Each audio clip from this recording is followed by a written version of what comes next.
Amigos de la vida, seguimos con la profilaxis, con lo mejor para nuestros hijos desde el punto de vista psicológico, desde el punto de vista educativo, desde el punto de vista de la crianza. Estamos en la parte 2 de la profilaxis, nuestros hijos, para poder ayudar a que la gente tenga más conciencia de que puede disfrutar un mundo de felicidad, un mundo al menos de paz, ¿ok? De paz interna, aunque es tan difícil encontrar la paz externa. Bien, vamos a seguir. Habíamos considerado que habían 6 puntos interesantes en el capítulo anterior de la profilaxis, que era: 1, que conviene evitar que los niños sean testigos de escenas de carácter sexual entre mayores. Repito, 2, conviene reducir en lo posible las seducciones de parte de mayores o de niños de más edad. 3, conviene evitar las amenazas directas de castración. El abuelo es muy dado a decir: te lo voy a cortar, y hace la ceñita de que lo corte, que lo bote y todo. Eso es muy frecuente en nuestra cultura. Número 4, conviene ejercitar a los niños los hábitos de limpieza de una forma apropiada. Ni demasiado temprano, ni demasiado tarde, ni en forma demasiado estricta, ni demasiado emocional. 5, es conveniente preparar a los niños con bastante tiempo para los acontecimientos extraordinarios, pero inevitables, tales como el nacimiento de un hermanito, una operación, etcétera, etcétera, etcétera, todo lo que se pueda contribuir a cosas inevitables. 6, es mejor comprender la necesidad del niño en vez de usar normas rígidas de disciplina. Bien, todo esto es importante y esta lista podría ser ampliada, pero no debe exagerarse su importancia. Es muy limitada la eficacia de estas sugestiones. Al decir esto último, no solamente pensamos en los traumas que pueden producirse, sea cualquiera el cuidado que se ponga, ya que tal cosa no es óbice para que se deba hacer todo lo que se puede. Lo que limita la eficacia de las sugestiones de higiene mental es el hecho de que ciertas circunstancias crónicas del ambiente, que difícilmente pueden ser cambiadas, tienen una influencia mucho mayor que cualquier medida educativa aislada. Subrayé esto para que los interesados, en dirigir sociedades, mundos, políticas y futuros, por lo menos, las palabras precisas con que una persona adulta responde a una actitud instintiva de un niño no son tan decisivas como las actitudes inveteradas y latentes de los padres hacia los instintos en general. Reich, R-E-I-C-H, ha demostrado en un excelente artículo que el valor higiénico mental de una experiencia determinada vale más que por su contenido manifiesto, por toda la atmósfera, entre comillas, mental en que se produce. De la estructura mental del niño depende el carácter de gratificación o de amenaza que tiene una experiencia determinada. Y esta estructura depende a su vez del conjunto de su experiencia pasada, así como de las influencias del presente. Las circunstancias inveteradas que no pueden ser cambiadas a voluntad consisten, papel y lápiz de nuevo: 1, el inconsciente de los educadores, que determina no tanto sus medidas educativas como su conducta diaria. Repito, el inconsciente de los educadores, que determina no tanto sus medidas educativas como su conducta diaria. 2, la institución misma de la familia, la relación entre la familia y los grupos extrafamiliares y la tradición cultural. El segundo factor es más importante que el primero e influye sobre él. Es necesario darse cuenta de que el verdadero objetivo de la educación no consiste ni en los objetivos enumerados en los libros de texto de pedagogía, ni en los objetivos conscientes de los educadores. Las intenciones o los modos de pensar de padres o maestros aislados son menos importantes que las instituciones sociales que inciden sobre ellos. La familia y la escuela. Familia. Situación en que una pareja que mantiene relaciones sexuales convive con solo unos pocos niños y en la que uno de los componentes de la pareja es el jefe más o menos absoluto. Escuela. Una institución en la que rigen los hábitos externos y los reglamentos, los pupitres, las horas prefijadas, el horario y el plan de estudios.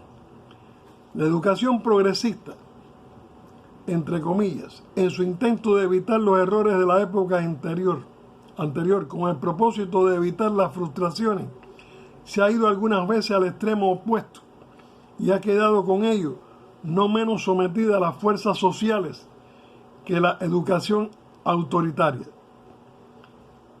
Evitar las frustraciones es cosa ciertamente imposible.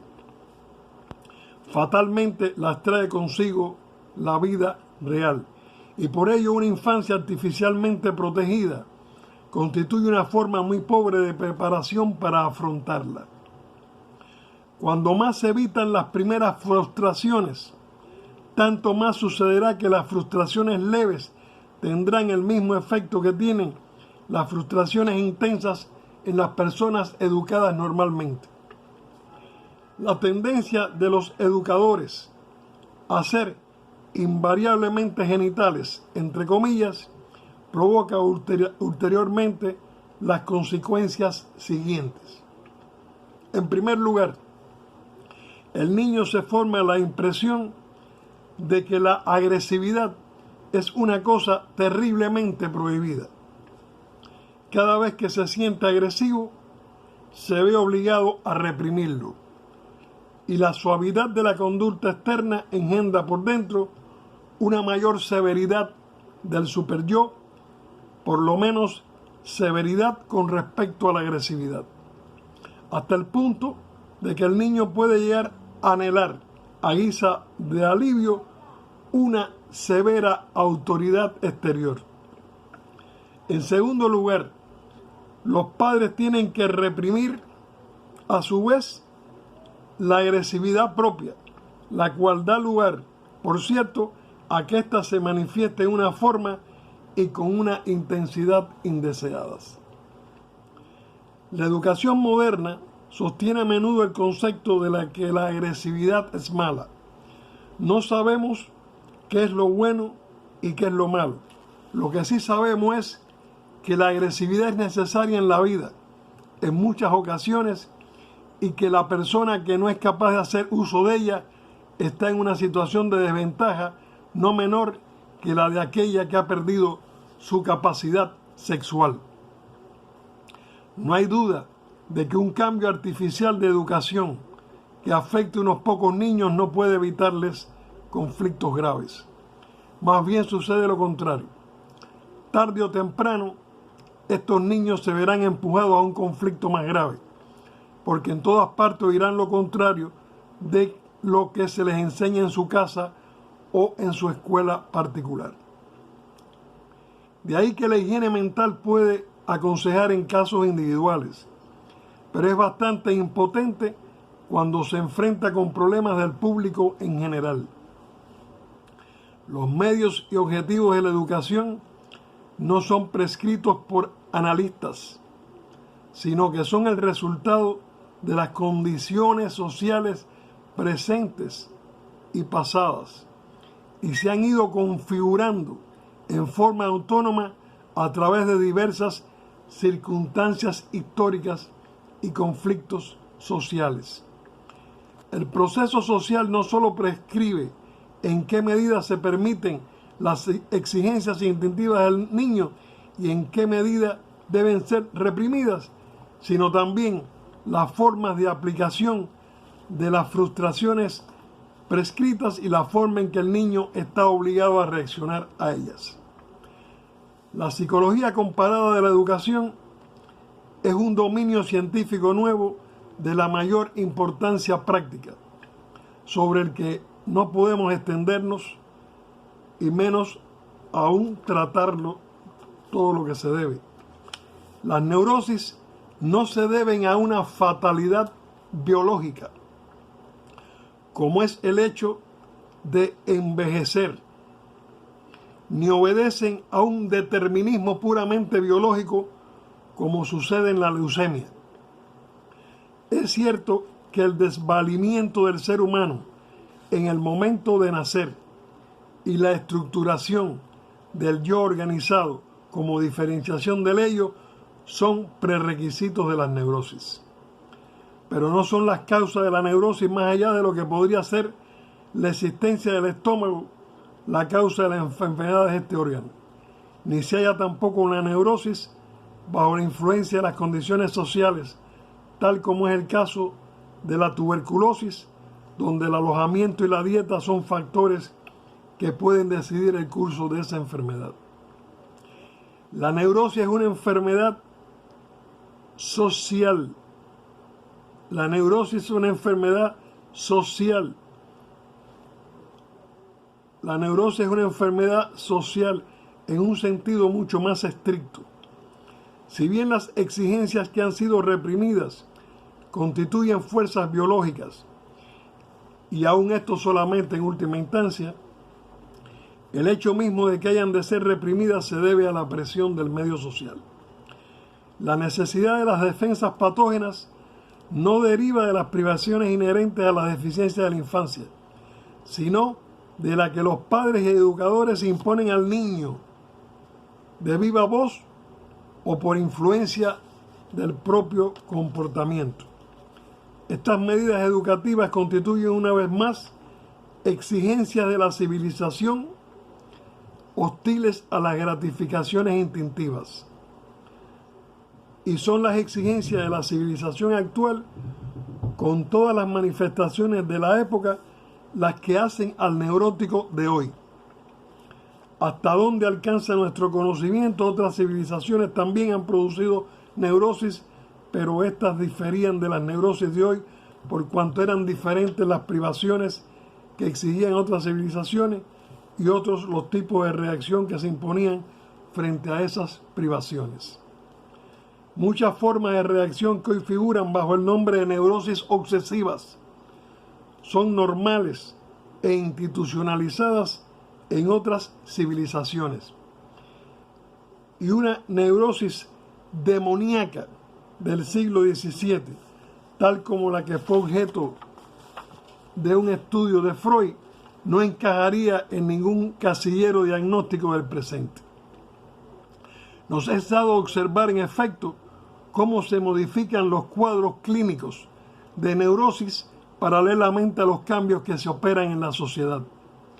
El psicólogo debe reconocer aquí su incompetencia y reconocer que la cuestión de la etiología de las neurosis no es un problema puramente médico, sino que el punto de vista médico requiere ser complementado con un enfoque sociológico del problema.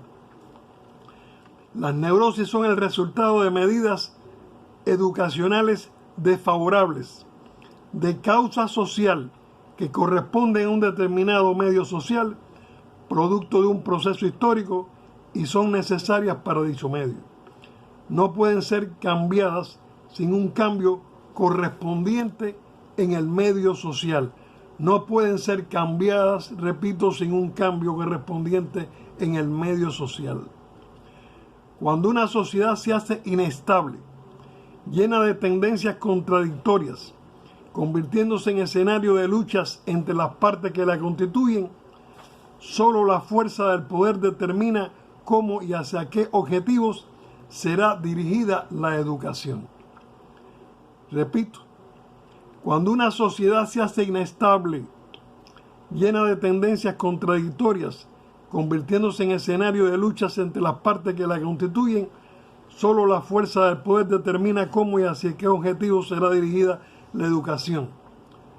nuestro amigo Freud está presente en todos los momentos de hoy.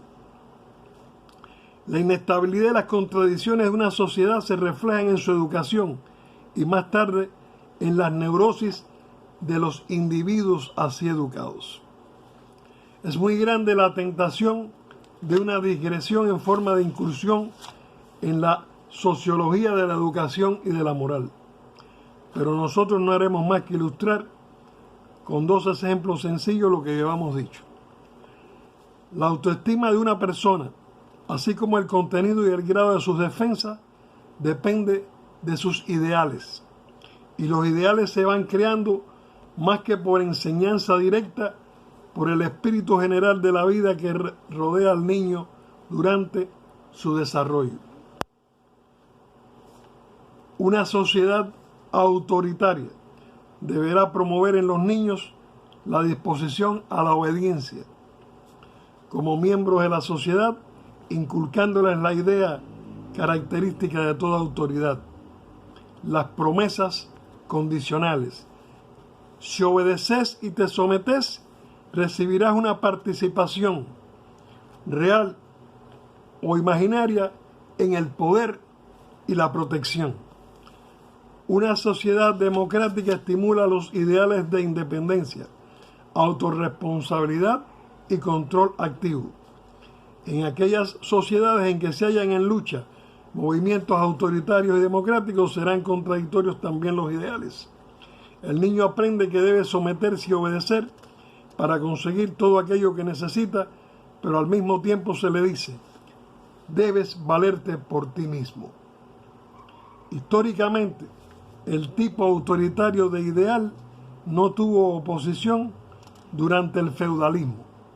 Se proveía realmente a las necesidades de los súbditos si renunciaban a su independencia, y a la disposición mental favorable a la aceptación de la dependencia de parte de la mayoría del pueblo era necesaria para la conservación de la sociedad.